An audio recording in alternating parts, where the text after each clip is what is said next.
Welcome to Leave No Doubt. I've been joined by current Wycombe defender and football's finest YouTuber, Ryan Tafazolli. Ryan, thank you for being here, mate. How you doing? I'm all good, mate. I'm all good. It's an absolute pleasure to be on. Listen to some of your past episodes, and I'm looking forward to it. You're out injured at the moment. Obviously, there's different circumstances for you. How's that going? Yeah, well, I've had a few niggles when I've since I've been at Wycombe, actually, to be fair, and I've got another one now. Fractured a rib. Been 5 weeks. Feels good now. Should be back playing next week, hopefully.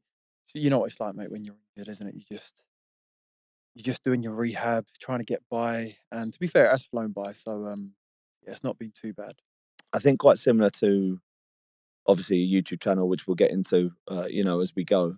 This podcast is all about, trying to help people improve their game. So I'll probably stay away from injuries and stuff like that because there's a lot to get through. And as I said to you just off camera a minute ago, the perception of someone with a successful YouTube account that's playing, the last couple of years in and out of the Championship, League One, is that everything's always been successful, right? And that's not necessarily been the case with you. So it's, we've got a super interesting story to get into.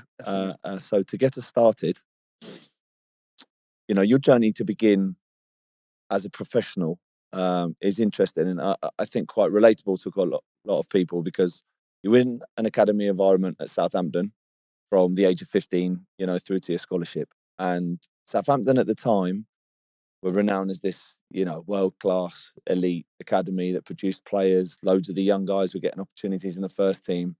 You were the captain of that under-18s team and the captain of, your reserve team, which was big at the time. But you never really got the opportunity to play in the first team.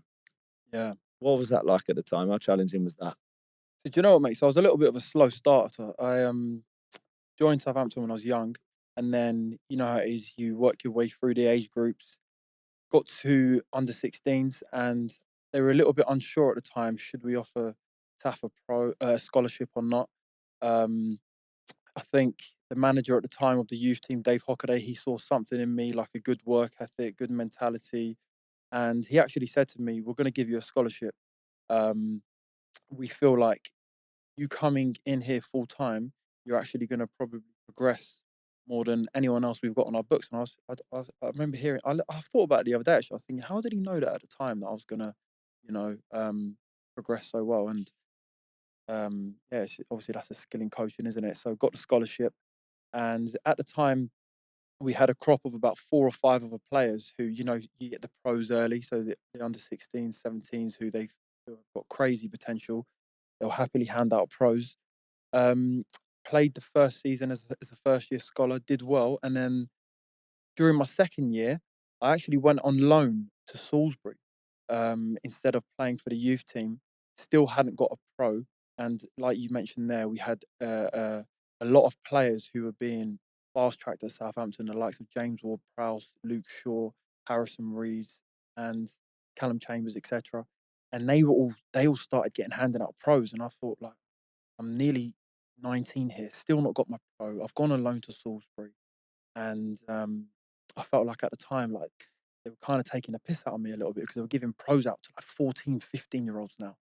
Anyway, managed to get my pro contract. Alan Pardew was the manager, and the crop of pros at the time who had been given their contracts early, that were meant to be the special lads of my age group, were actually told, look, we, we don't actually want to keep you for other clubs. So through my youth team, is only myself and Alex Oxlade-Chamberlain they were actually interested in keeping the next year. Alan Pardew saw something in me, but unfortunately, I never quite got to the point where I feel like there were big centre halves in front of me in the first team squad: Radi Jaidi, Dan Seaborn, Jose Fonte, Aaron Martin. He was ahead of me, and I thought Pardew liked me, but during my first year pro, I don't think I did well enough to warrant actually making a matchday squad or actually getting my first appearance for Southampton. And then he got sacked. Nigel Atkins came in, and it just went downhill from there, really, at Southampton. You're obviously quite self-aware, mate, that you're able to talk about those experiences and not reflect on them by saying, I was never given an opportunity because of somebody else's fault. Like it's something that, we'll talk about, and later on in this conversation, is about how you're able to take accountability for a lot Yeah, of stuff, which is quite a bit of a skill in itself. yeah, Um, the first thing that you said there, where you were talking about your time at Southampton, is that you weren't sure whether we're going to give you a scholarship or not. How were you made aware of that? And at that age, because it's so relatable for other guys, that how were you able to deal with that pressure? As they don't really like me, and to overcome that, where other people might really find that difficult to do. Yeah, well, do you know what? So, like I said, we had the crop of the 4 or 5 special lads who got their pros, and then he started giving out scholars to 1 or 2 of the other lads, and I was left right until the last minute, and they made a decision pretty much on the last day, I think, that they could hand them out. That, "Yeah, look, Taff, we're gonna give you one." And I remember it was weird. I was playing for I think I played for the youth team, maybe in the under-16s on that day, and the head of academy at the time, Matt Crocker, he actually brought a camera down for the first game, and I'm pretty sure the camera was focused on me the whole game because they wanted to see, like, how well I actually played that game. Luckily, had a good game. Mum and dad in the office afterwards were gonna offer Taff a scholarship. But at the time, um, I didn't feel too much pressure on me because I actually had an offer from Reading. So Reading was saying to me at the time, "Look, if you don't get a scholar at Southampton, we're gonna give you a scholar here." And I think there was potential of also a pro. However, I was happy at Southampton, settled. I knew that the youth team manager liked me, saw some potential in me, so I actually just stayed at Southampton, took the scholar. Um, yeah, went from there. A lot of young guys. A lot of the people who I've had on here, Ryan, give the advice that a loan is the most incredible thing that they could have ever done. Even if at the time they think, I don't really want to go on loan, and see it as a negative. In hindsight, they think, that loan experience was the best thing for me.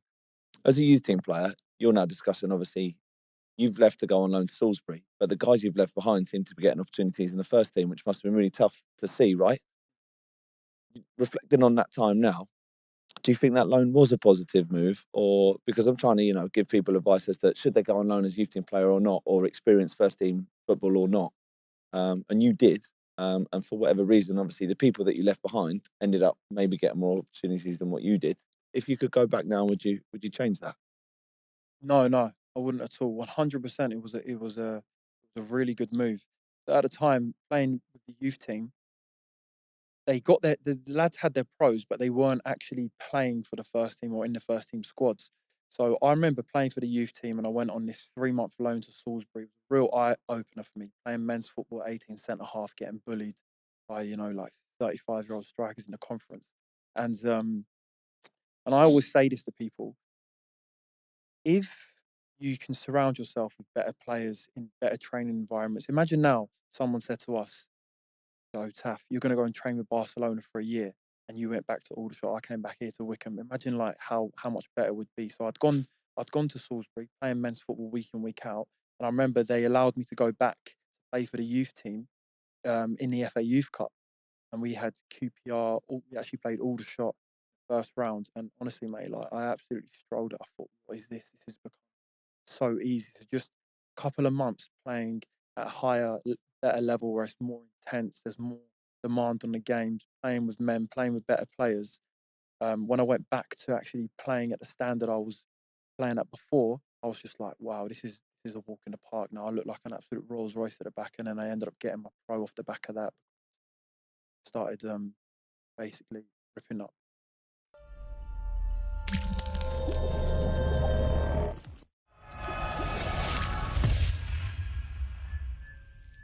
I'm so excited to welcome to the pod our new sponsors, Connection Technologies, a market leader in business-to-business tools ranging from business mobile, hosted telephony and fixed line services.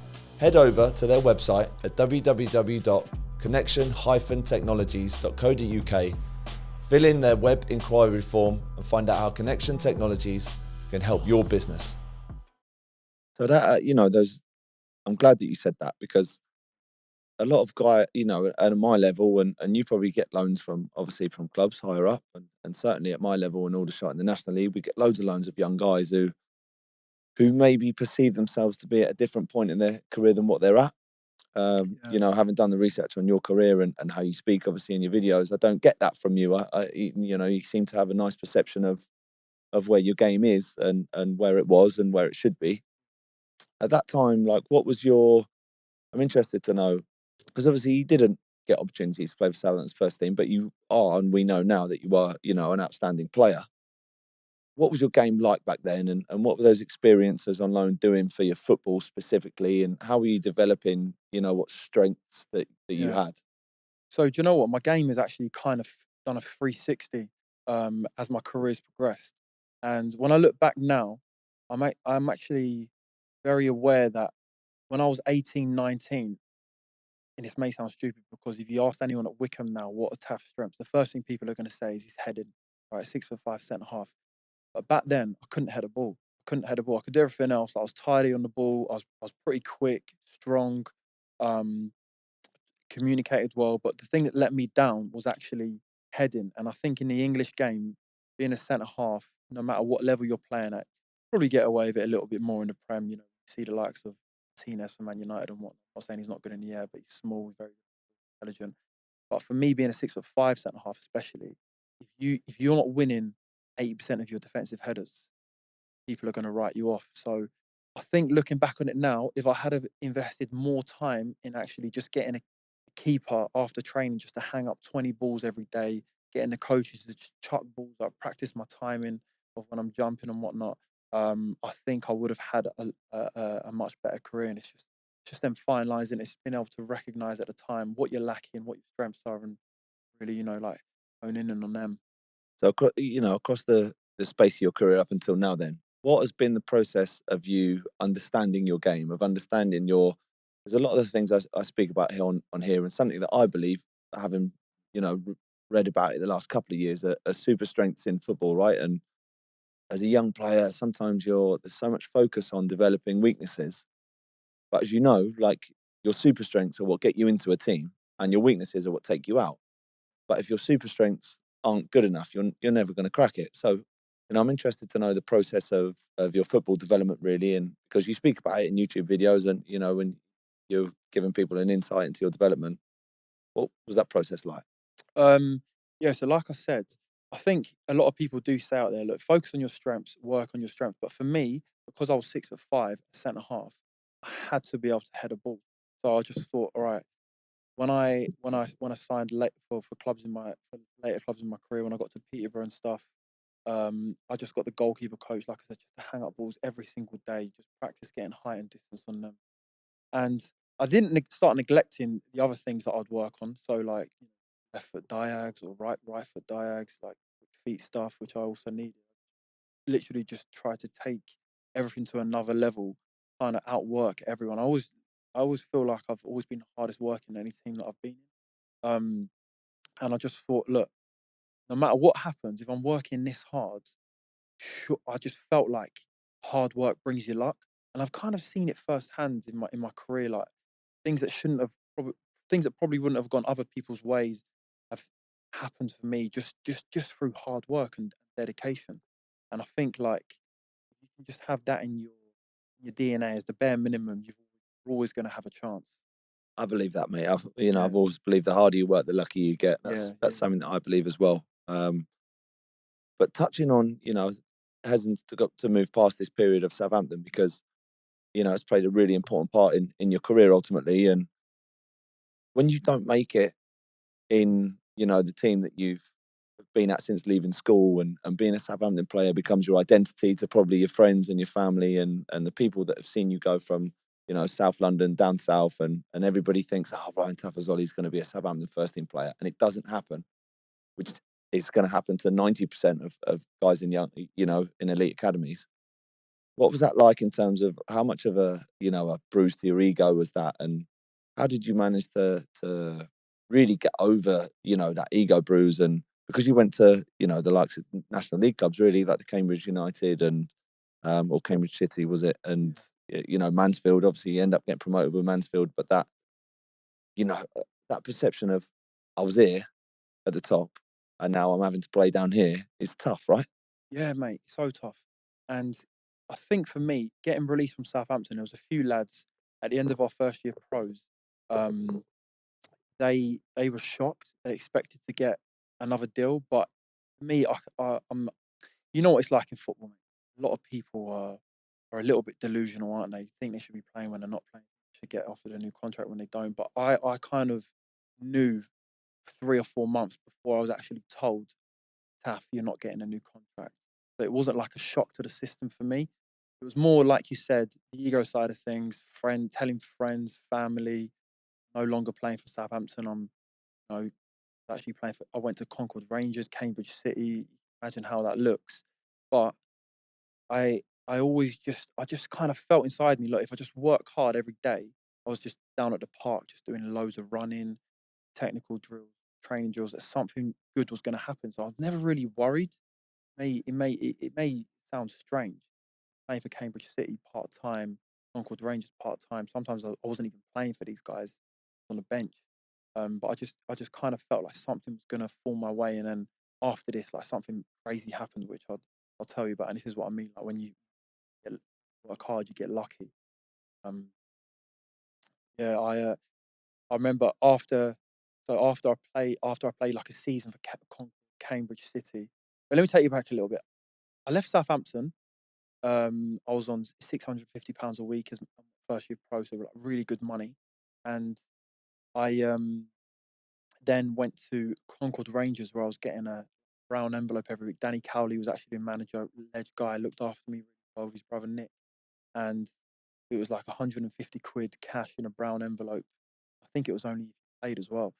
So when I was on the bench, I was struggling, mate, to pay for the petrol to get down to Wessex. That's probably the reason why I didn't play. It might have been yeah. So played the season there, and then I had trials at Dagenham and Redbridge, and also Bradford. Didn't get into Dagenham, which was a real blow.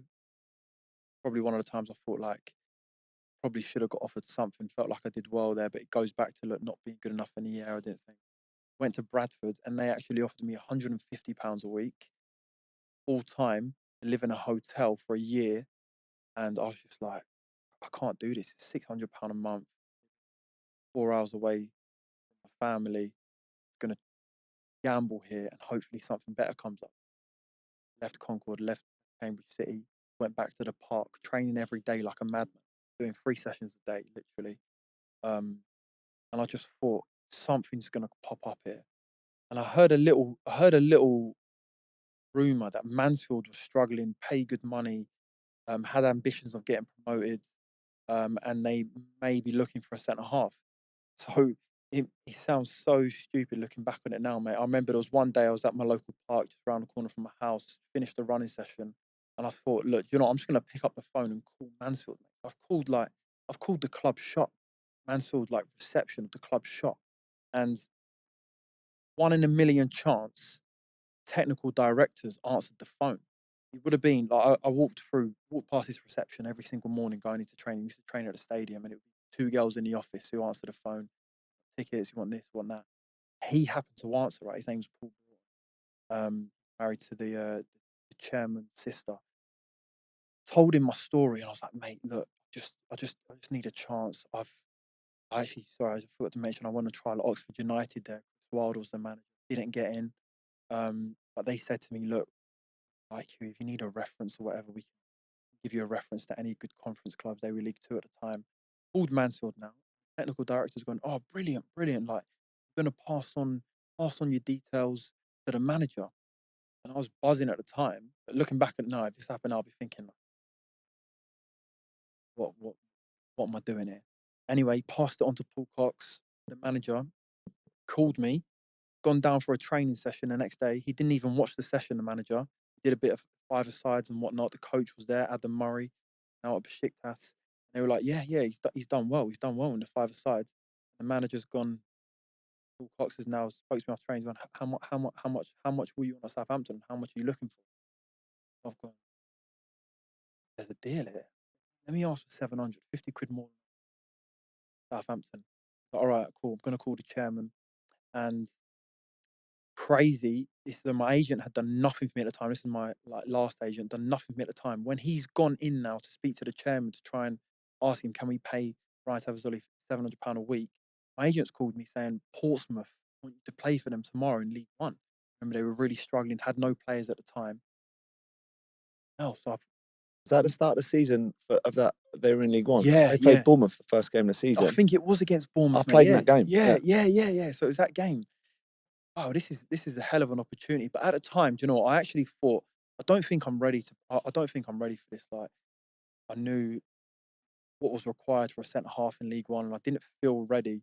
I said to my agent, okay, I'm going to see what the manager here says, and I'll call you straight back. He's come back out and he's gone, yeah, we can make the deal, £700 a week. That's fine. And then, mate, signed for Mansfield, mate. The rest was history. Like, didn't play much that season with hamstring injuries, got promoted. Such an incredible story, isn't it? When you Yeah. look back at that now, like, could you even imagine something like that coming off now? No, there's just no way. It's just, that's what I mean about that luck, like how things just happen to fall into place for me, just pure luck. But I think it was just because, I don't know, like someone out there was just said, like, he deserves something. Here you go for all the hard work. Mansfield. But if that didn't come about, I don't know. I'd have no idea where I'd be now. Do you know what I mean? Well, ultimately, we have spoken about how hard work pays off, and the harder you work, the luckier you get, right? And what I've taken from that story, not necessarily is just that obviously you went to Mansfield and were able to impress them enough to sign there, but you went through trial after trial after trial without success, which a lot of guys are going to go through, and still manage to focus, still manage to go down the park and work hard. Whereas other people, majority of people, would probably just toss that off in the end, just think this isn't going to work out, I'm not going to the park, it's not benefiting me, it's not helping me, I'm not getting anywhere. Yeah. Can you give us an insight into sort of how difficult was it for you to just ultimately keep going, like keep pushing, keep going on these trials? Like, how were you approaching trials? How were you managing to deal with them not accepting you? Yeah, well, when it comes to like keep pushing, I never really struggled with that. I think it maybe comes from like my mum and dad,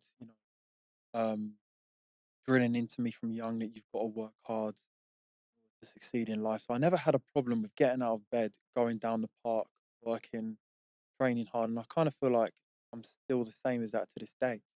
But going on trial, getting knocked back, when I went to Oxford United and I felt like I warranted a deal, that was hard to take. I remember my family were on holiday at the time in Dubai, didn't go on holiday, went on this trial and I had to call them, but nothing here for me. It seemed like the 6 weeks I was there, I went to Boston with them. It seemed like they were buzzing off me, but I think, mate, it comes back to the fact that I wasn't good enough in the air. And no matter what you've got, centre half, 6'5", and you're not strong in the air, that's the first thing they're going to know, aren't they? So I think mainly that was the reason why. And looking back on it now, we actually played a game out in Boston, lost a few headers. I don't want to keep going on about heading, but I lost a few headers in the game, and that kind of tilted them over to now we're not going to sign him. I think it shows a nice bit of humility, though, mate, ultimately, that you can look back on why maybe you're more successful now to why you possibly weren't then. And I can relate to that in a way, but you leaving Southampton, obviously, I think, were they in the Championship at the time? Or they were in the Championship, yeah. Championship team, so Championship level that everybody obviously perceives as being where you want to be. My own sort of story with that is I'd spent the 2 years that Bournemouth were in the Championship injured, and even before that, when they were in League One and League Two, I'd been involved in the matchday squads and played enough, but not really ever truly been involved to have taken any credit for anything that happened. You know what I mean? And when they got promoted to the Premier League, and I was fit, and obviously, I'd spoken to the manager and said thank you. Obviously, I knew I was leaving. My perception was just that, like, Bournemouth in the Premier League now, so I'll have loads of offers. Like, loads of people want to take me. That's what you think. It wasn't the case. Like, I ended up signing for Eastleigh in the National League, and found it super difficult to get over the fact, and probably my own ego, that I'd expected to walk into another club. Was that something that you went through? Mate, like, I did think leaving Southampton,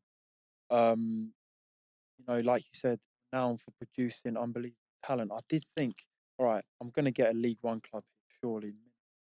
But it's just that night, isn't it? Like that. You do see nowadays young lads leaving clubs.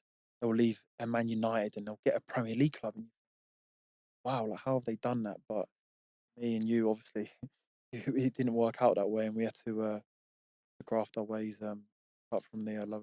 It doesn't happen for a lot of people, Ryan, and so I'm interested to get your advice as to, because now, what football's like. I speak about it on this podcast a little bit. In our age, it was, your under 18s and the reserve team was a mixture of the young Yeah. lads and the first team that weren't playing. Whereas now there's like 40 players from the age of leaving school to the first team Yeah. that aren't playing for the first team. Like the Right. under 18s, the under 23s, there's so many people. They're all not going to make it. What's your advice for people who who their ego is telling them one thing and reality is telling them something different? Um, I think you've just got to try and be as honest with yourself and as realistic with yourself as possible. But it is kind of hard in football. And when you go around every change room, I think everyone or 90% of people are going to have some form of slight delusion. If you go around your dressing room now, right, and the lads who weren't playing last night, and you asked them, or their mum and dad asked them, or their mate asked them, should you be playing? I guarantee every single person will be thinking that they should be playing on the Saturday. It's not the case. Only 11 players can play. So I think if you can be as honest with yourself as possible, and even when I got released from Southampton, I remember I hated the coach. He hated me, and I still wanted to learn as much as possible and pick his brains on what do you think I can improve on? What have I got to do? What have I got to do to get to the next level? Because I always knew that getting advice from anyone, whether they like me or don't like me, who know about the game, would be invaluable for me in the long run. And that's all. I feel like that's all I kind of needed. If someone has said to me, you know what it's like when you're young, you get released, but there's not really a reason. It's just kind of like, look, just they'll make up an excuse. They'll actually lie to you. Whereas if they were honest with you and they were actually transparent and said to you, Taff, too slow on the turn, you're not good enough in the air. That's why we're releasing you. Not, look, there's 4 centre halves in front of you. Probably not going to get the game time you need. You've done great for us. Da da da da da. I think it would go down a lot better with players, and they'll actually be able to take that advice, use it, and become better on for whatever they need to. So I would say just try and be as honest with yourself as possible. Ask people around you to also be honest with you. Like, what do you think I need to improve on? And this isn't something I ever had a problem with asking teammates of mine. May be embarrassing, and like you say, people have got the ego where they don't want to ask people because they feel like maybe they're better than them. But even people I knew I was better than, I'll say like, mate, what do you think I should work on? What if you and me, what would you do? And just when you hear the same messages from people over and over again, you know then I've got to do this. It's glaringly obvious that I'm lacking this or I need to improve. So that would be my advice. Like try and find out as much about your game as possible. No one is the finished article. There's things that everyone can improve. I'll do. That's great advice, mate. And see, and also the perception now would be right. You've signed for Mansfield. It's worked out for you. You've worked your nuts off, and you've been rewarded with a nice contract, and you're in a team in the National League that ultimately gets promoted, right? But injuries that season meant that you didn't play as much as you possibly wanted to. But suddenly you're a League Two player, and you've not played a load of games in your career ultimately to this point. But then you become super successful. How did you, give me an insight into how you went from Ryan Tafazolli released from Southampton to Football League Ryan Tafazolli, who ultimately signs for Peterborough in a league above? Yeah. So when I was at Mansfield, I was kind of plagued with hamstring issues. I was that guy, I'd have an injury and I'd go out there and play, make it worse. At the time, we only had one physio, and it was very much, look, you can run, you're fit. Very different to Southampton. And I was naive. I remember there was a time where I had a hamstring issue. I couldn't straighten my leg. Somehow I was able to run and play the game Dartford away. Had an absolute stinker. Um, but I just feel like the manager at the time, he had belief in me. Lucky to be, he saw potential in me. And I knew a lot of the lads in the dressing room. They thought, look, this kid could be something special if he keeps going the way he's going. Luckily for me, they got promoted, and they had a horrendous start to the season in League Two, and I was training well, really well. Um, they'd lost hadn't won in like 13 games, and I came in, shouting them away, and we won. Left side of a back three, just a way to get me young lads. And then from there, I was getting MOM all the time, and just that's it. Then, like once you're in, you've got a few good performances under your belt and you've helped the team pick up results, um, kind of become, before you know it, undroppable. One of the main men in the team. And then, yeah, just 4 years. Alongside obviously your ability in the game, we're talking like football ability. Yeah.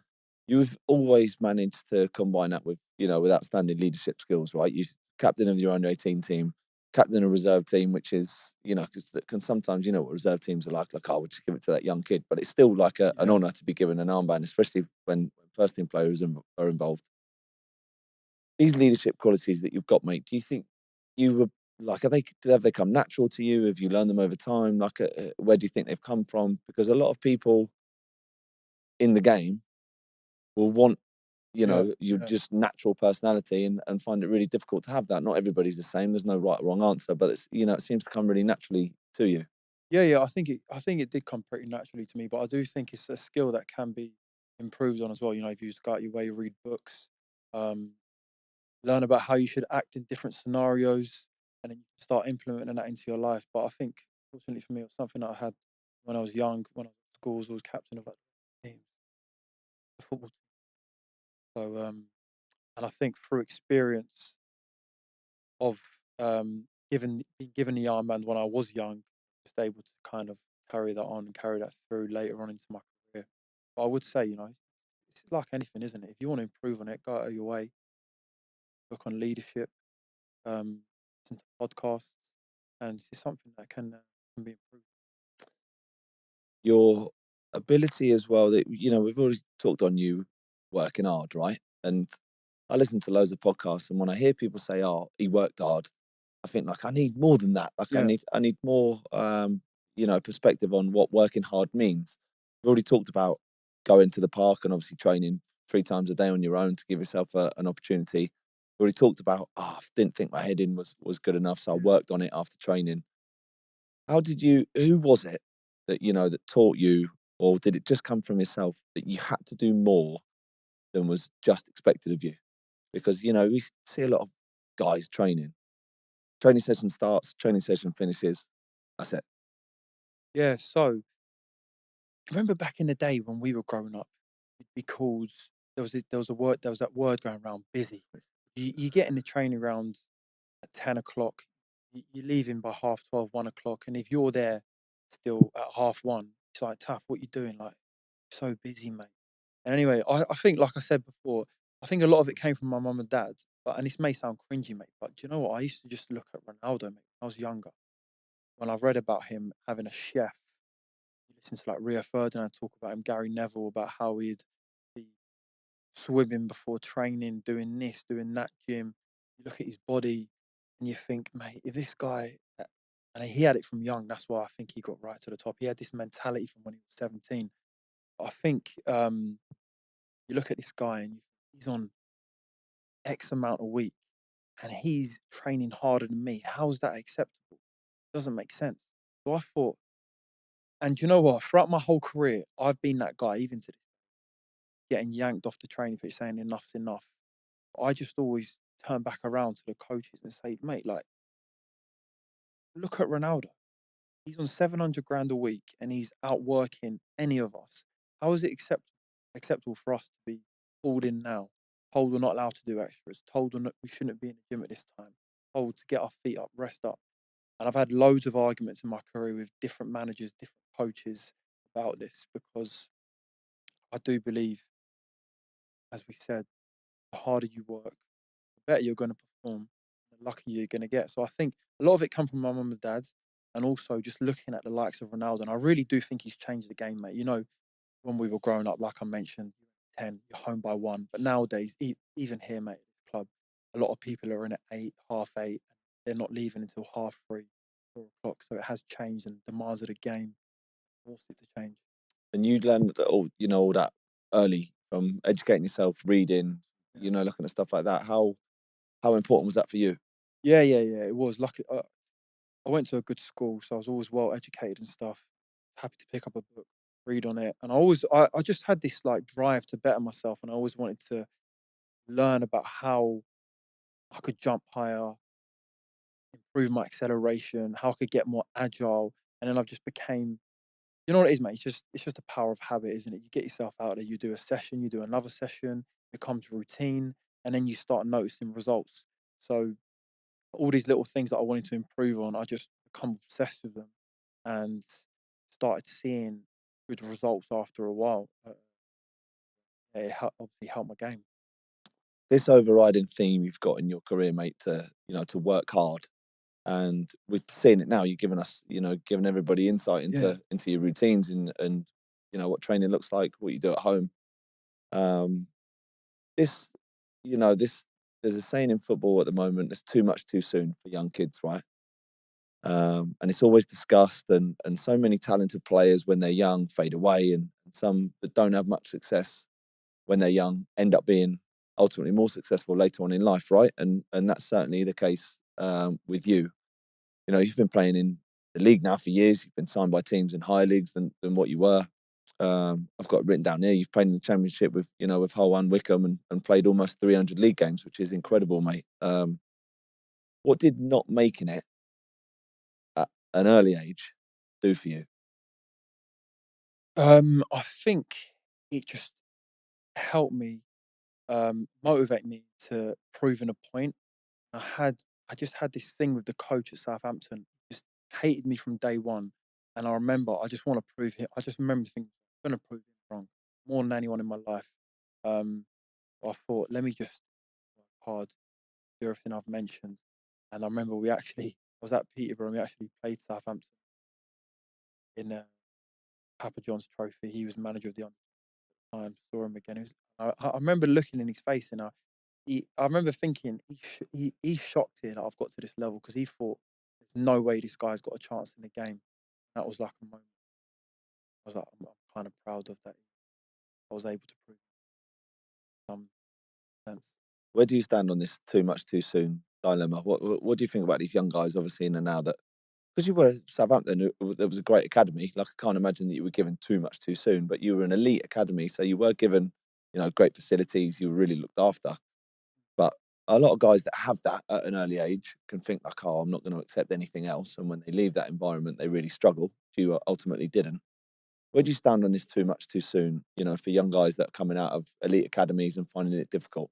Yeah, do you know what? I think they could be given a little bit too much too soon, because we do see players, they get knocked back from the likes of Chelsea, Arsenal's, Man City's, these big clubs where they get given everything on a silver spoon, and they come here, and you can just see it in them when they walk through the building. They think they're above the level that they're currently trialing at or whatever. The last one's in, they're the first one's out. I don't know if that's how it is nowadays at the top. The young players are, are are in late and out early, forced to work hard. But I do think that if they were given a little bit less, made to work for it, I go back to talking about Ronaldo. You know how he talk about jumping over the fence at night, 17, playing football on the streets or whatever. And there's got to be that element of graft and self grind. I think you've got to have that from a young age, and if you don't have it, you need to get it quickly, because it comes back to feeding their ego, doesn't it? And when it come to these, they do get released and it doesn't work out for them. They're not able to settle into the new environment. They haven't got the right the right things instilled into them, into knowing what it takes in order to make it. What do you think the main things that these guys that have been released? Because it doesn't necessarily just have to be young players. It can be players, obviously, that have had careers that when they leave clubs that, for whatever reason, don't want their services anymore. What you've been through it, which is the reason why I'm asking you. Like, what are the main things that guys should be doing when that happens? So when they get released, I think when they get released, take a step back, try and find out why you haven't been. Ask around, speak to coaches, s- analyze your game, find out what you're lacking, find out what your strengths are, find out why you're not at the level, or why this coach didn't think you're at the level required, and then literally do everything you can to work on that, improve on that. And it may not be a technical thing. Like for me, it was heading. It may be, your attitude's not good, your mentality isn't right. So go out there, educate yourself on um, creating habits, how to improve your mindset, what what a good attitude looks like. Sometimes it may be people they don't fit in because they lack. Sometimes people can be shy, and it can come across as arrogant. I've seen this before in my career as well. They're not comfortable in the football environment. Go out there, put yourself in uncomfortable scenarios in just general life, so you're able to interact better with teammates. You're able to communicate better, and it should set you in better stead going forward. Then, I see that, from the outside looking in at Wycombe.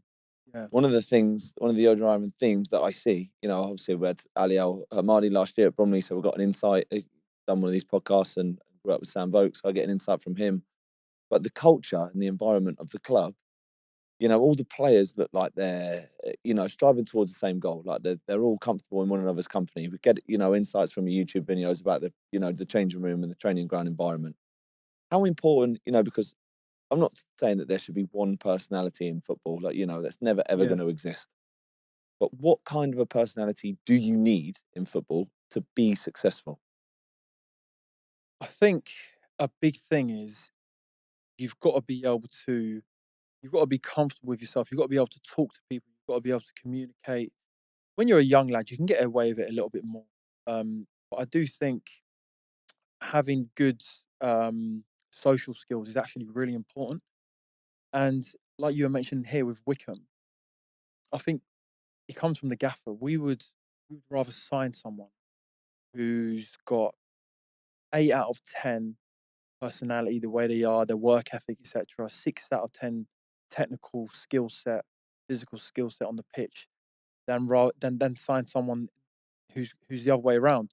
So, and I know this isn't how every club works, but it's worked very well for Wickham. The ethos behind the club is sign good characters and everyone pulling in the same direction, and that way we'll get results. So, yeah, I think for me a big thing that could be overlooked is actually having the social skills in football, be able to really fit in, and on top of that, be yourself. Don't try and be someone different. Don't try and be someone you're not. Just bring your own. Remember Akinfenwa, when I first came, he said to the new lads, bring your own sauce to the table. Just bring who you are. We want your own spice. Don't try and be someone you're not. And I think that actually will help you. He's been incredible character, isn't he? He's like quite a big theme, obviously, in a lot of your videos, and like his personality in general is something that obviously football will miss. But this environment of personalities, and obviously he was a big one, and you've got quite a lot of big ones, and in a lot of football change rooms, it's like 2 or 3 personalities that drive a changing room, right? And it doesn't seem to be that way here. Yeah, I'm interested because you've just touched on there that Akinfenwa in particular is asking other people to bring their own source and to be themselves.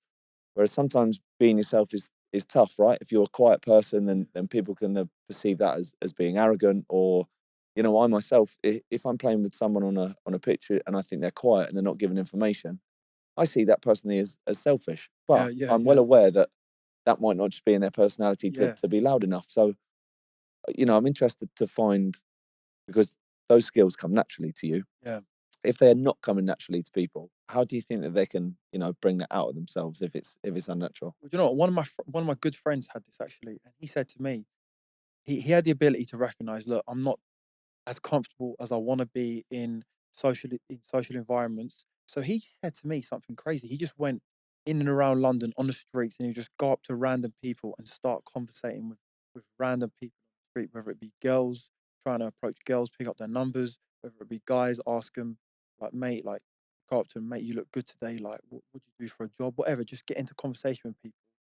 And it's like anything, isn't it? The more you practice it, mate, the more you're going to be comfortable when you put yourself into different situations in life. And you talk about Akinfenwa there, he's right on this side of the scale, unfiltered, say what he wants, doesn't hold back at all.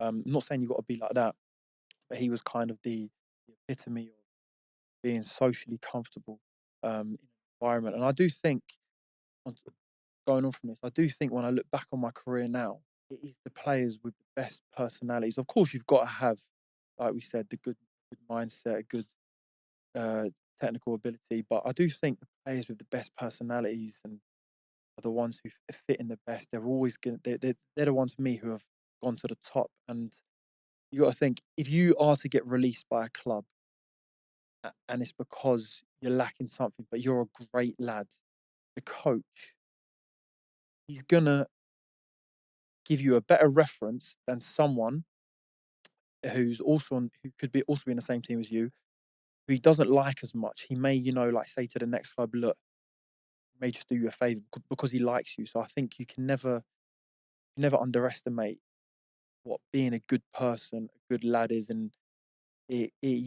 like you said, you may be a good lad deep down, but it's just something you need to work on where you can bring it out of yourself and actually impose it in the change room and in different environments. Totally. So we'll get onto the YouTube channel, right? Because probably half the reason they're watching this won't be interested in improving themselves as a footballer. They're going to want to hear about your YouTube channel, which is has become incredibly successful, and it's something that I told you before. We started filming.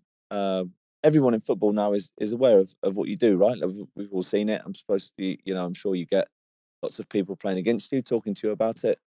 And at the time, I thought, why is this guy doing this? Like, why is he putting himself in this position? But if people want to watch your videos, obviously they can go and see that, and you give all the information there. But for people that haven't, can you give us an insight into really what the channel is about, how it started, and the process of you becoming comfortable enough to do that. Well, mate, that's what the channel is all about, how to improve as a footballer. And me and my friend had the idea in lockdown, when I was at Hull. Look, there's a niche in the market here that no footballer is actually on YouTube teaching people on how to become a better footballer. So we thought, let's make it happen. It didn't happen for about 6 months, and then Ben Foster actually started up. He was the first one. His is very much, like behind the scenes match day vlogs and stuff.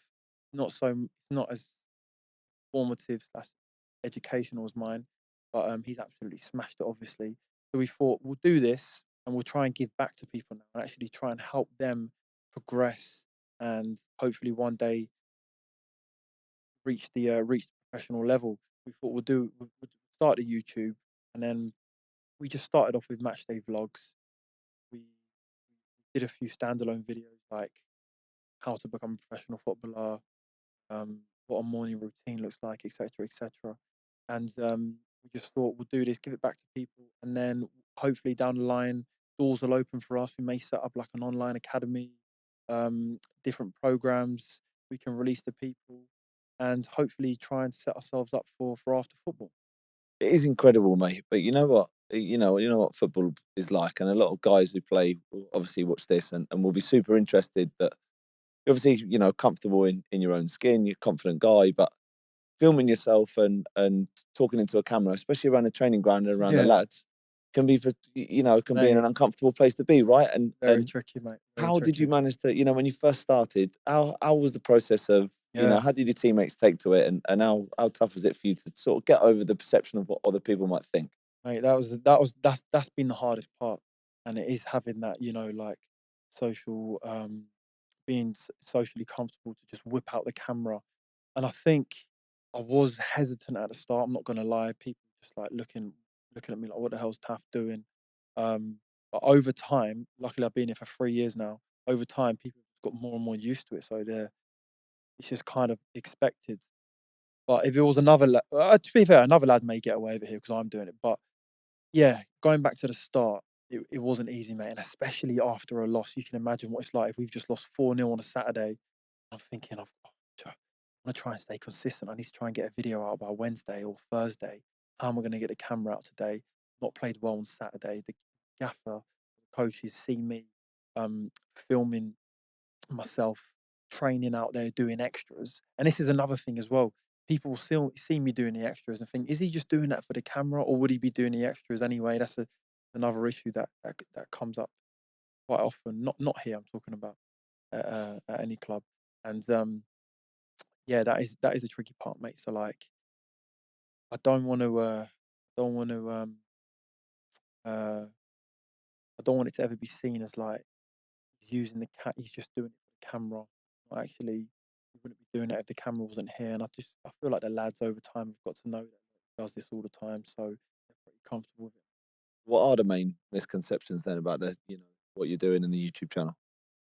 I think like they a lot of people, from the outside world, they could be thinking he's more focused on the YouTube than he is the football, and that's why I've got to make sure that when I do play on a pitch, there's even more pressure on me now to actually perform, because once they start going downhill, um, people will probably naturally put it down to the YouTube. I've just got to accept that.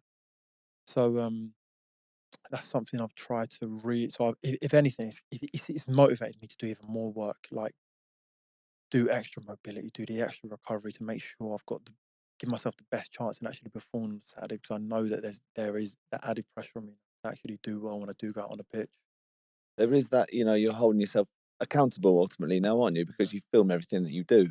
Is there, you can sound, just through speaking to you now and through obviously having a chat with Boxy about you and stuff, that you seem like a very consistent guy that if the cameras weren't on, you'd still be doing it, right?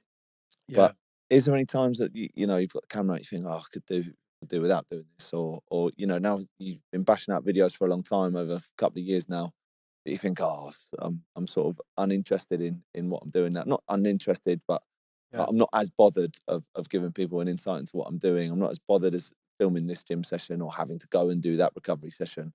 How do you manage to stay consistent with it? Do you know what? 90% of what I do is probably not actually recorded. And it's because when you do whip out the camera, you know what it's like, man. You've got to put the camera there, you've got to set the tripod up over there, you've got to make sure the lighting's right. And sometimes it just becomes too much of a headache. So if I could actually have someone just follow me around and film, that would be perfect. Staying consistent with it is tricky because it is time consuming. And I do actually not record 95% of my life. But it's one of them things, mate, isn't it? Like going back to what you were saying, it's people from the outside world looking in. They probably, if they, there's a lot of people who enjoy the channel, enjoy the football content, but I would hate it if anyone was to ever think, look, he's not focused much on football as he should be. I actually, it's different, because I've had some people saying to me before, look, you, s- you shouldn't be doing YouTube, you should be focusing on football. And I've turned around to them and said, mate, like if I was doing a law degree, which I did do, I did a law degree for 6 years when I left Southampton. What would you think of that? Would you say I shouldn't be doing a law degree? And we've got players here who do math degrees, they're doing psychology, and you get a pat on the back for that. Like brilliant. Like you're doing a law degree, you're trying to bet yourself for after football. This is what I'm trying to do. Do you know what I mean? I'm trying to use the YouTube to set up for life after football, and I'll never ever let it have a detrimental effect on my performance. I'll never let it take away from anything I was doing training wise or on pitch when it comes to game day. And it's going incredibly well, mate. The having watched most of the videos over the last 2 days, in preparation for this, they're genuinely properly insightful, right? You must get loads of positive feedback from them. Yeah, definitely. There is a lot of positive feedback. It's just like anything, it's just been, I've had months where I've not released a video for a few months after a loss.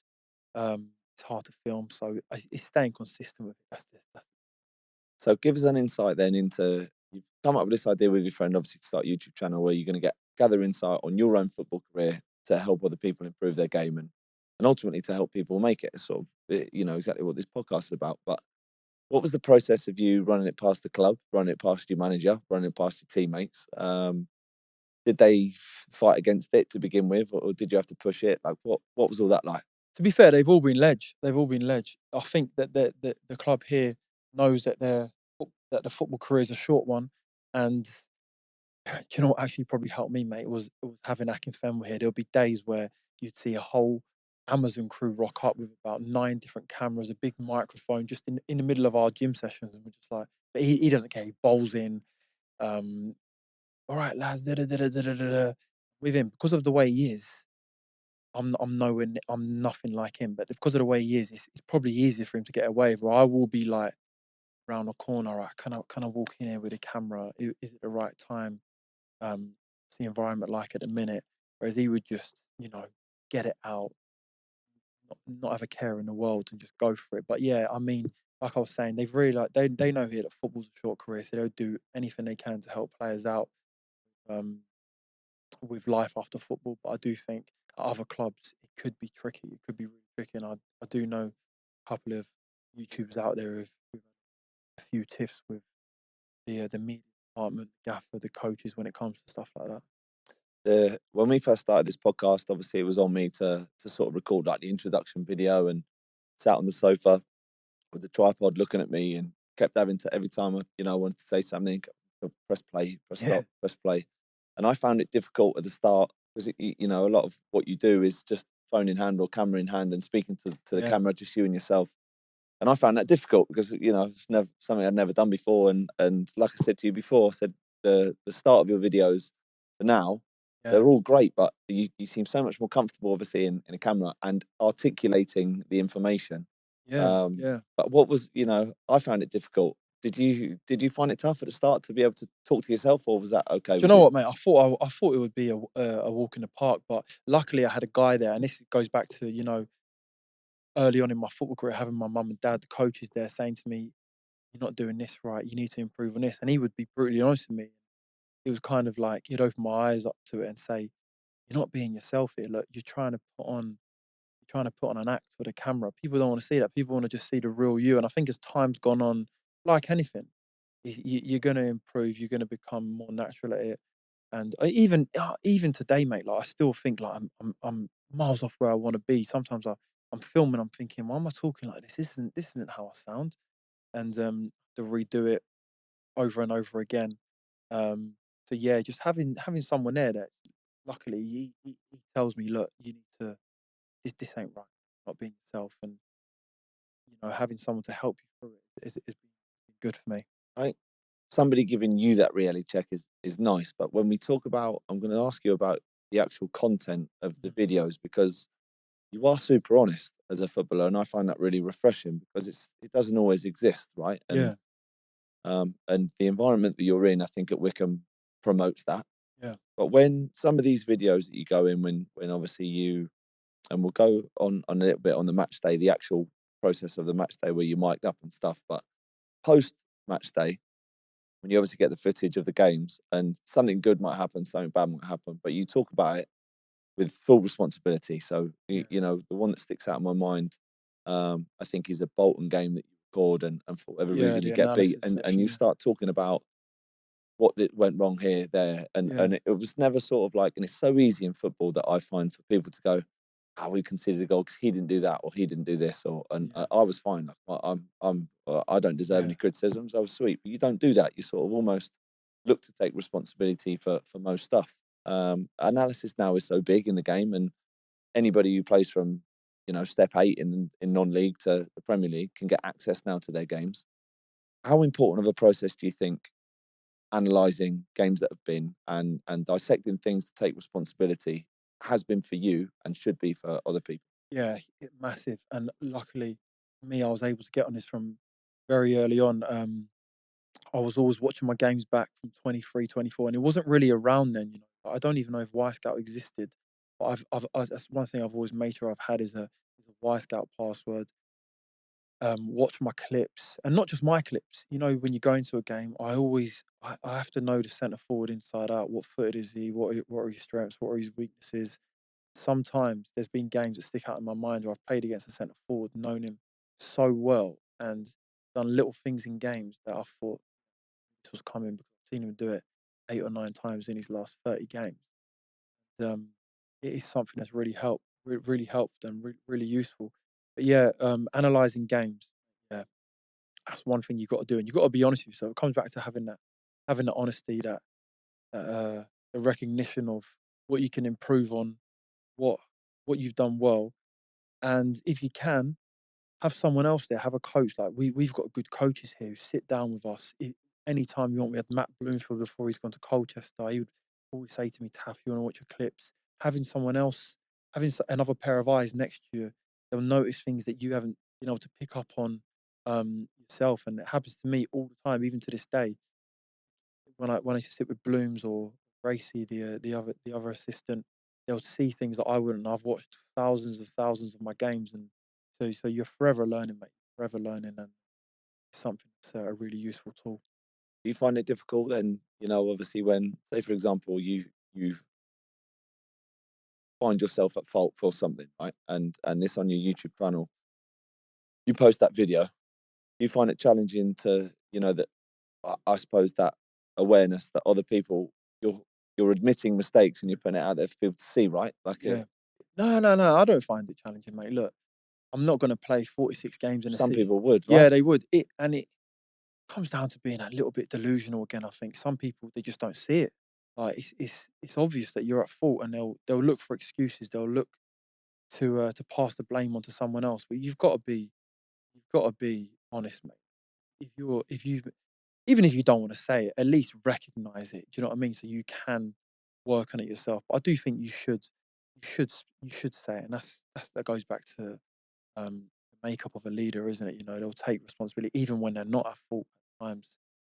Look for something you could have done to help out in that scenario. So yeah, I do think that people should definitely watch back their clips and be honest with themselves. The last minute winner videos are nice though when you get to post them, but I bet. Yeah, mate, you're not wrong. You're not wrong. Them ones always do well, mate. The goal in the MK Don semi final, that was a big one. And I think it was Crew, yeah, the last minute winner at Crew. That's what I think about now. When I want to celebrate, when I score in the last minute, I think, oh yeah, that's gonna be a leg YouTube video. It happens once in a blue moon, obviously, but yeah, it's always a nice little So how have you managed to get to the point, mate? Because a lot of people will be wondering and want a real insight into. Yeah. You started, obviously, you had someone go down and film. What do they film? Just you specifically on a match day? Yeah, And it's you, my and you mate. mic yourself It's up. my mate. It's my Like, mate. talk me through, because the early videos that you did weren't about that. They were about like the day in the life, training ground stuff, what you're eating, what your gym sessions look like. At what point did you think, I'm going to film myself play a game here and I'm going to mic it up? Yeah, it was maybe 8, 9 months into it, and it's just having the ideas. We've got another idea right now that we're gonna start a new series with current pros, do challenges or whatever. So it's just having that idea. We didn't have the idea from the start to film the games. I think maybe obviously Ben Foster had GoPro in the goal, which obviously absolutely blew up. So we thought, let's get down to a game. Let's give people even more of an insight into what goes on in the games. And we did that for a while. Now we're trying to do some more standalone videos where we release, topic could be how to improve your sprint speed, just more educational, informational stuff, as well as the match day vlogs. And then we're gonna, like I said, have this Pro v Pro series in next few weeks. Hopefully, it's just it's like getting a pro down to try and do a Yeah, max sprint, mate. It's they're not not going to all, go down they're well not with all the as clubs, keen is as it? you, mate. I Not know, all- mate. I know. You know what it's like, mate. It's like so. Yeah, it's just it's good that I've got the guy there helping me because he's always thinking about what can we do to better it. What can we do to better it? You know what it's like when you're a footballer. It's very hard to actually dedicate 100% of your time to something to anything that's not football. So yeah, it's good that I've got someone helping me. So people are going to wonder where's the microphone go? Like, and are you, super conscious that you're wearing one? Yeah. So obviously, so I was using it before. Not done it now. Obviously, it's not allowed or whatever. But I've we had a GPS unit, and I'd put the little mic in the back of the GPS unit.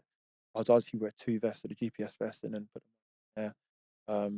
But I kind of cut out everyone else's voice. I can only have mine. Um, so yes, obviously it's something that had to come to a stop. So How how interested were people, obviously, with that match day content because we try to give people a perception of how to improve their football, right? But match day stuff is it's almost like a top secret stuff, really, isn't it? It's like it's really difficult to gain that content, and you've actually been the only person who I've really seen do that. I know Ben yeah, Foster obviously he puts the goal throw in the back, yeah, but this microphone follows you around. You're giving real life match day yeah. information, which is obviously good. You've got the guy filming you around. Was it has it gone as well as you thought it did, or has it gone better? Um, I don't know, because a lot of people say to me, there's a lot of comments on YouTube saying you should have way more subscribers than you have, da da da da da. But I feel like with me now, from day one, it's been educational, informational. So that is kind of what my audience is. They're all like aspiring pros. They want to improve at football. there will be a small percentage who are interested in like the banter in and around it with the lads, the change room stuff. But I think a lot of them, they do want to learn about how to improve as footballers. So that's kind of there. I couldn't just release a video, I don't think, a match day vlog, get to the changing room, bit of two touch with the lads or whatever, get to the game, laughing and joking, and not have any sort of value in the videos. There's got to be some sort of like nutritional aspect or um, talking about mindset, recovery, mentality, sleep, whatever it may be. I think that's what my audience is. So any of the guys that you play against, are they in on it now? That obviously, they'll know you when they play against you. Like, are they? Anybody said anything about it? Yeah, mate. There's loads of people. Like every game, really, every game. Especially, it's funny. Playing against Sheffield Wednesday the other day, and there's people that you don't expect. Mate. Probably with yourself, like there's people be listening to this that you'd think, wow, I can't believe he's listening to it. Play against Sheffield Wednesday. One of my mates who was at Hull, he said to me, mate, all the lads. He named like a few lads. They all listened to it. I was like, really? That's mental, mate. Mental. And then you do see you when you look at the views and you think, but what some videos have got over 100K and some probably averaging like 40K. You think 40K is nothing, but it's still 40,000 people though, isn't it? So there's 40,000 people out there who are watching them. So there have to be someone. Yeah, it is crazy sometimes. Say like I've been watching your videos. I think they were very well received because when I watched them last few days, obviously watched most of them. To be honest, spent had a long drive to Torquay yesterday. I need every view I can get. Appreciate it. You got about another 40 views on every video. It's almost like a reflection of myself, like not like probably to the extreme of your gym sessions and the extras, and I'm probably not doing as much. But it's a reflection of myself in terms of like the off-season stuff, the match day stuff, and I like to watch it because I'm getting insight from it, but I'm also thinking, yeah, I do that or I do that. Has there been many success stories and like obviously people reaching out to you that it's you're trying to help people, but do you have many examples of it actually happening? Yeah, there's been a lot, to be fair, and that mainly goes on in like my Instagram DMs. We set up a Facebook group before where people can. We've got, I think there's maybe 1,500 people in there where they ask questions, build a community. But we're actually building something bigger now.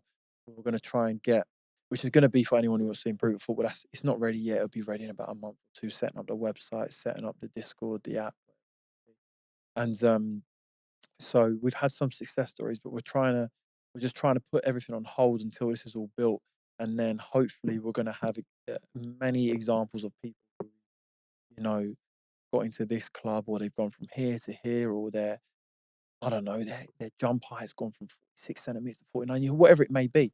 So yeah, that's our goal, mate, to try and really help people.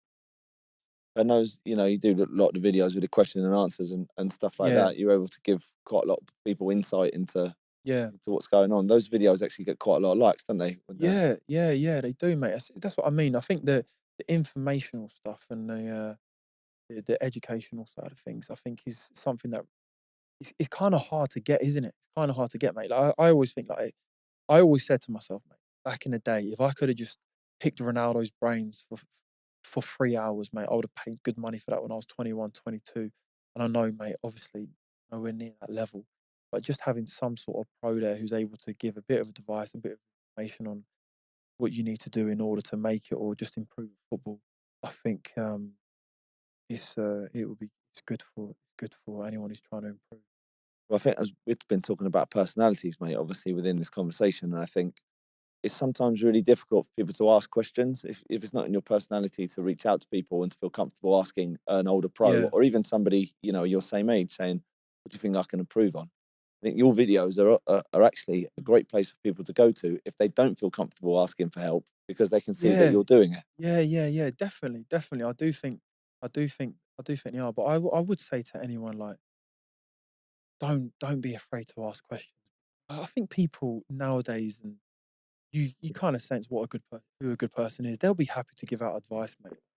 If a young lad came up to you and you've had a great career, you're not going to hesitate to give them advice, are you? You actually take pride in, oh look, he's coming up to me, he's asking me for advice on this and that. So I don't think anyone should be afraid. I know it's not. It's much easier said than done, but try and get as much information as you can. I've got some questions to ask you, mate. I'm just going to fire at you for the last little bit. I'll ask you a little bit more about each one as we go, trying to get as much context as possible. But the first one is, what is the best piece of advice you've ever received in your career? You never get a second chance to make a first impression. It's a good one. And also say be the hardest working in the room. Is that something you've always held yourself accountable to? Yeah, definitely. But what does that look like for you? You know, I touched on it Yeah. earlier that talking about hard work is easy to say someone works hard because you're a professional footballer, you've worked hard. That's a given. But when you say be the hardest worker in the room, you've touched on it before, as you've always tried to, at least attempted to, try to be the hardest worker at any team you're in. What does that look like specifically for you? It's just, and it's not just doing gym. It's, having the discipline, sleeping at the right time, waking up at the right time, not drinking alcohol, eating right, um, stuff like meditation when you don't want to do it, mental rehearsal, visualization. I'm just trying to think of things that people might not think of here. It's easy for me to say, you stay out on the pitch for an extra hour and you practice your free kicks or whatever. Um, Making sure that you are doing the right recovery. That's what I mean. There's so many things that go into football, and obviously, like anyone, there's no way I'm doing absolutely everything I should every single minute of the day. It's just impossible, mate. But when you I don't think it's any coincidence. And when you look at the top and you listen to the likes of Kobe Bryant talk about what his day looked like, 2 hours sleep, wake up, train, another 2 hours sleep, another level. But I think that's how I've tried to get as close to that as possible.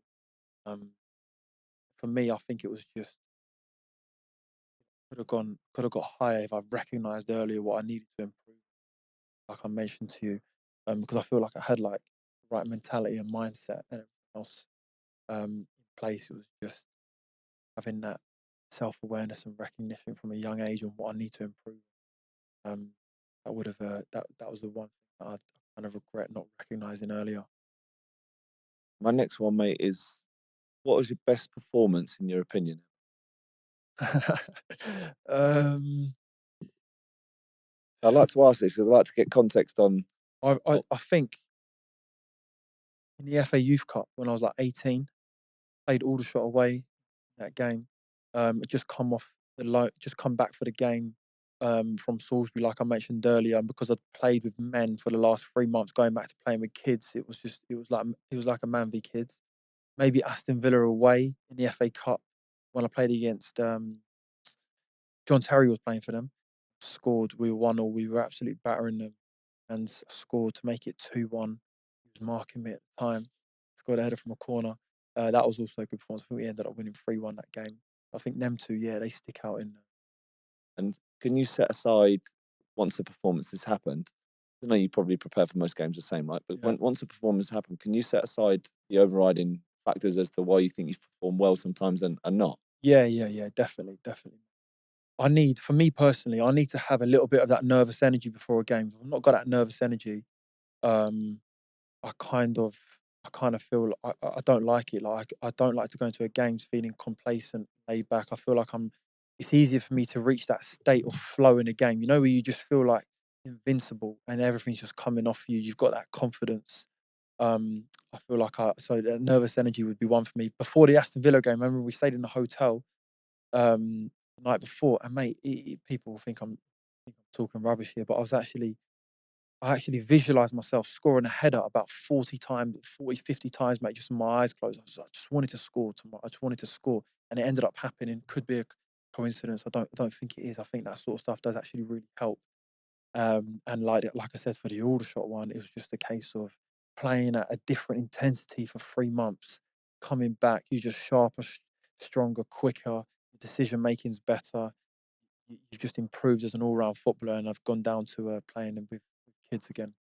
And so on the flip of that, can you say, for whatever you've perform badly, is there overriding factors that you can think like, oh, I've not performed very well because of that, or Nah, because you're trying to approach every game the same? sometimes there are. Sometimes there are. Like when I was younger, I may not have prepared as well as I should have.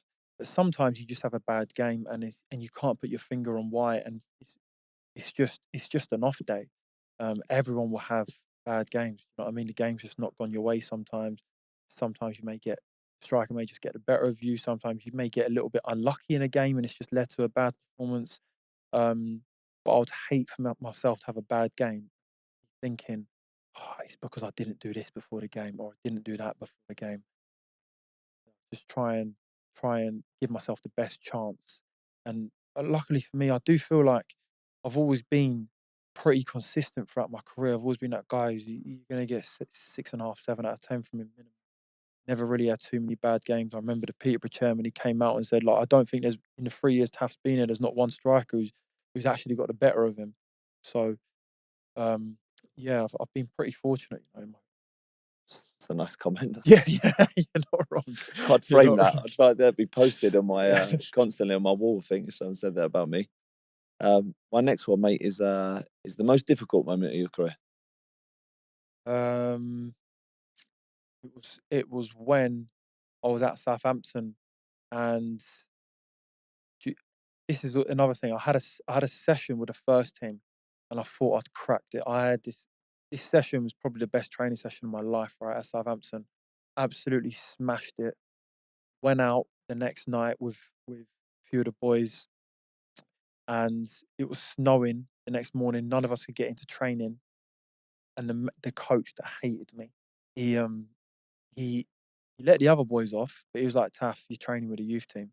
So I would gone from having this unbelievable session, thinking that I could be starting on the weekend, to to training with a youth team, not even the resis. And I just thought that was, you know, this is hard. That was the hard point. I was just like, I felt like this was unfair. Then, you know. What he made you train with the kids, obviously, because Yeah. I you'd think been caught out. But I don't even think it was because of being caught out. He put it down to, oh, you've not come in because you've gone out. When it was fine for us guys. It was after a game or something. We had recovery the next day, and he'd when we genuinely couldn't get in because we were snowed in. He looked for anything to have a go at me. So that was one point in my career. I just thought, like, my face just doesn't fit with this guy. I'm just gonna have to, don't even know, just try and move on. it's a shame, that, isn't it? Because you have such a good training session with the first team. You think like what Mate, could have been, maybe. But yeah, it was unbelievable. Probably my best training session I've had to this day as well. Like, I don't think I've ever had one better than that. It's just, yeah, one of them. Next one is the best player you've ever played with. So three that stick out in my mind: Jared Bowen at Hull, he's at West Ham now, unbelievable talent. Ivan Toney, and he's an example, by the way, of someone who's gone right to the top. He don't get me wrong, unbelievable player, but the way he like gets on with everyone, he's a leader, good personality. He's one that, like, you know, there won't be a manager out there or coach out there who's could say a bad word about him. He's another one. But I think, mate, the best player I've probably played with is probably a kid that I went to school with, Victor Moses. Remember Victor Moses, mate? Yeah. Growing up, he was like, He's Premier League winner, wasn't it? yeah, mate. Like, he was a striker. Obviously, Conte turned him into a wing back. But I remember at the time, and I played with players who played with him at Crystal Palace when he was 15, the likes of Calvin Andrew and stuff at Mansfield.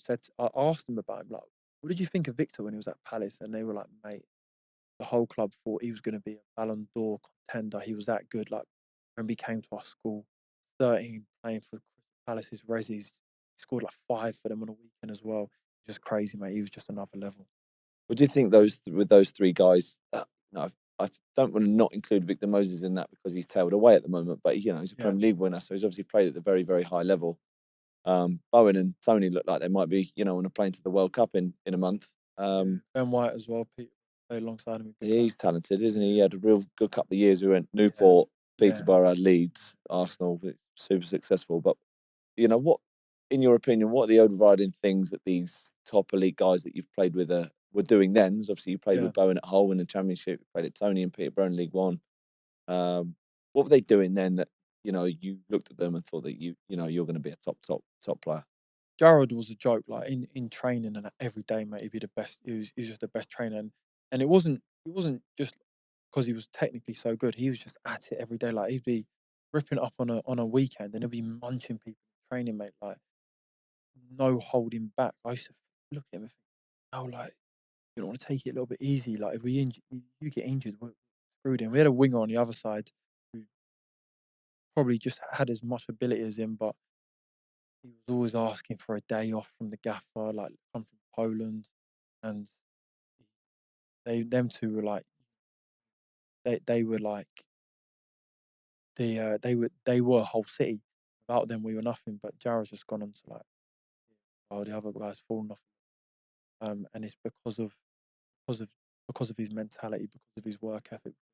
That Ivan, same. Like, I don't think there's any.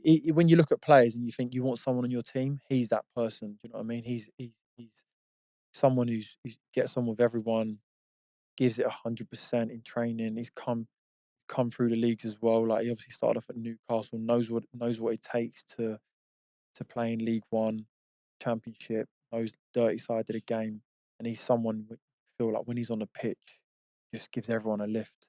I think a lot of his success is probably down to his personality. You hear his gaffer talking about him now at Brentford. You can just tell he loves him as a person as well as a player. Yeah, mate.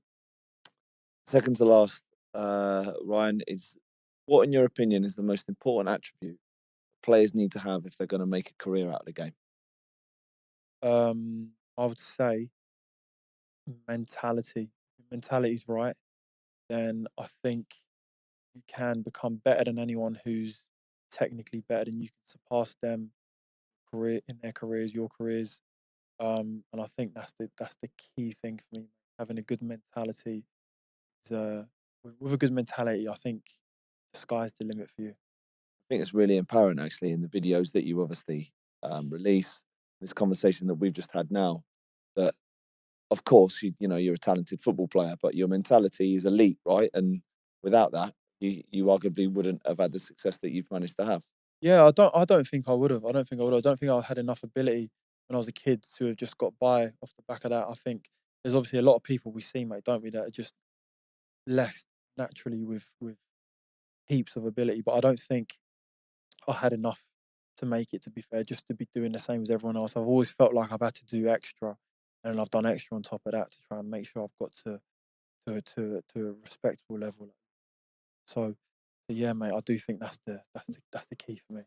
I mean, it's, obviously this conversation's been great, mate, and there's going to be so much key takeaways that people can take from you, because the perception, and like I said probably earlier, and to be off camera, is the perception that someone's got a successful YouTube channel is that your life's been easy and that you cracked it from early days, but it's not really the case. No, not at all, mate, not at all. And just like touching on that the mentality side of things, and if you're out there and you're good at football, better than the average footballer, you can combine that with a good mentality. That's when you got a real chance. You get to the heights of the Ronaldos. Obviously, they're unbelievable. Combine it with their unbelievable mentality, mate. You can reach top. Totally agree. The last bit I've got for you, mate, is what advice would you give to a young Ryan Tafazolli just starting out his career? Work on your heading. Nah, I would. Yeah, mate. If I could go back in time, that's the one thing I'm sure you're the same. If you could rewind your career and do it all over again, you'd back yourself, wouldn't you, to get right to the top, because you know exactly what you need to work. I think I'd say to myself, it would just be from a young age, mate. It'd just be the hardest work, and like the advice I gave you earlier, the best advice I'd received, I think it would be that, and just have it from an younger age. I think one of the biggest things that I personally took away from watching your videos, and that I think other people should take away, is that your clarity on your position that you played, right? That you said, oh, when I was younger, I was trying to be this, that, the other. I wanted to be able to run. I want to be able to control. I wanted to be able to head. I wanted to be able to be strong. Everything. Whereas the quicker you get clarity on what your position needs and how you can be successful with your skill set within that, the easier it was for you ultimately to become successful, to train, more specifically for your position. Well, that was a really, really important message. Just like to touch on that a little bit more now. Definitely, mate. Yeah, and I think there's a few players out there, you would have seen them. They've got all the tools in the box, but none of them are necessarily sharp. If you can have maybe just one or two tools that are sharp and you lack 7 or 8 other things, I think sometimes that can actually help you a bit more in your career. So, playing centre half, there's so many people out there who are terrible on the ball, terrible, not quick, not strong, not agile, whatever, but it might be unreal in the air. And you can have a career, can't you, playing centre half, just being able to head it and kick it. And that was actually advice that was given to me growing up. Taf, just head it and kick it. The people in the stands, like, people knew. My manager at Mansfield, he knew that, there'll be people to me, like, people in the stands, they know you can play football. They know you got the diag in your locker, whatever. Just head it and kick it. And I used to look back then, and when he said that to me, I'd be like, nah, doesn't know what he's talking about. Like, head it and kick it. Like, that's not what the top centre backs do. But then as I grew up, I was like, that's probably some of the best advice I've ever received. Just learn to, if you head it as a centre half and leave it in good areas, you're gonna have a hell of a chance. Ryan, not only for giving us an insight into what being a successful YouTube footballer looks like, I want to say thank you, mate, because I've touched on it a couple of times, that the perception of somebody who is on a YouTube channel and gives people insight into their career can just be seen as that everything's been successful their whole life, but it's not really been the case. And I think a lot of people in difficult positions in terms of where they're at as young players, and if they drop out of a level and go wherever, I think you're a shining example as to how people can be successful. So I've really appreciated your time and your experiences. Thank you very much, mate. Been a pleasure, mate. Really enjoyed it, and I love all your other shows. If anyone's not listened to them, get out there, because they're actually top stuff. We'll do the YouTube. What the plug is: like, subscribe, hit the bell. Get that at the bottom. Cheers, mate. Cheers, right. Top man. Appreciate it.